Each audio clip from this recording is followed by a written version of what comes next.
দাঁড়া বাসা দাঁড়া, এই বাবাকে কিছু টাকা দিয়ে যা। তোমার টিয়া দিয়ে আমার কি লাভ হবো? তুই দেখিস বাসা, তুই একদিন ভবিষ্যতে তোর বাপ মায়ের মুখ উজ্জ্বল করবি। হ্যাঁ, উজ্জ্বল তো খুব হরমু। থানায় আমার নামে 50টা কেসই আছে।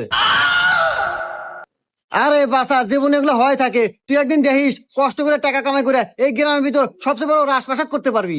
হ বাবা, আগে রাজভাষাতে আসিল, যেদিন থেকে কষ্ট করে ইনকাম করা শুরু করছি তারপর থেকে ভালো বাসায় থাকি। কে বাবা, তুমি এত কি কষ্টে কাম করছাও? অনলাইনে জুয়া খেলছি।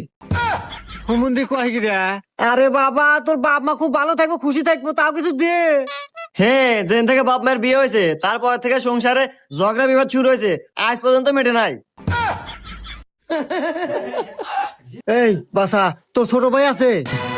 হে বাবা, আপনি কেবার জানলেন? আরে বাসা, এই বাবারা সবকিছুই জানে। তোর ছোট ভাই দেখিস একদিন তোর জন্য ভালো কিছু করবো, এখন তো কিছু দে। হ্যাঁ, ভালো কাম তো হয়েছে। 2 বাচ্চার মালিক নিয়ে পলাইছে।